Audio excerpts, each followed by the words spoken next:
ავსტრიის ხელისუფლების გადაწყვეტილებით ბრაუნაუში მდებარე ადოლფ ჰიტლერის სახლში ამიერიდან პოლიცია განთავსდება.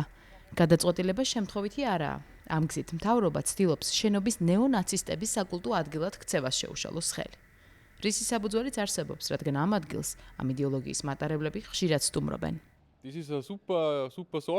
ეს შესანიშნავი გადაწყვეტილებაა. კარგი იდეა, რადგან აქ ყოველთვის დიდი მოძრაობა იყო. ახლა კი მსგავსი რამ ვეღარ მოხდება. ხანდახან აქ გარკვეული ჯგუფები მაინც ჩნდებიან, მაგრამ ამიერიდან ეს წარსულს ჩაბარდება. ფიქრობ ძალიან კარგია, რომ ეს სახლი ახლა პოლიციის განყოფილებად გადაკეთდა და იმედი მაქვს, გარეთაც არავინ მიუთითებს, რომ ეს ჰიტლერის დაბადების ადგილია. არ არის საჭირო მისი თაყვანისმცემლების მოზიდვა.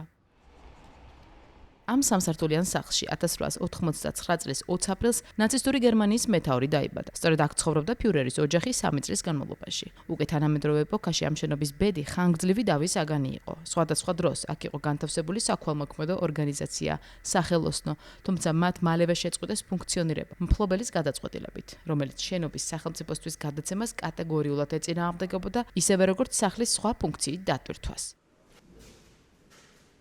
უკვე 2016 წელს გამოცემული კანონით ეს შენობა მთავრობის საკუთრებაში გადავიდა.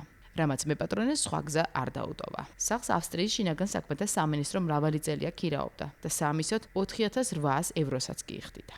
დიახ, აქ ადრე საქველმოქმედო ორგანიზაცია იყო განთავსებული და ამ საკმაოდ ჯიუტი მეპატრონის გამო, რომელიც შენობას აკირევებდა და არავის აძლევდა უფლებას რაიმე სახის რემონტი ჩატარებულიყო, ლებენსჰილფე იძულებული გახდა გასულიყო. გაჩნდა კითხვა, რა უნდა გაკეთებულიყო შემდეგ.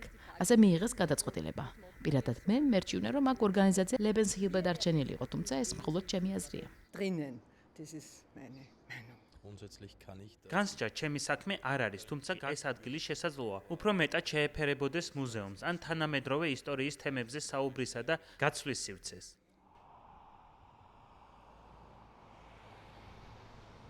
ნაცისტურმა გერმანიამ ავსტრიის ანექსია 1938 წელს მოახდინა. დღემდე გრძელდება კამათი იმის თაობაზე, იყვნენ თუ არა ავსტრიელები ამ პროცესის ნებაყოფლობითი თანამონაწილეები, რადგან მაშინ დაბადების ადგილას ჰიტლერის დაბრუნებას ბევრი ოვაციითაც კი შეხვდა. თუმცა ბევრის მოსაზრებით პირიქით, ავსტრია ძალადობრივი დიქტატურის პირველი მსხვერპლი გახდა ევროპაში. რეჟიმის, რომელმაც საბოლოოდ ევროპის დიდი ნაწილი ნანგრევებად აქცია.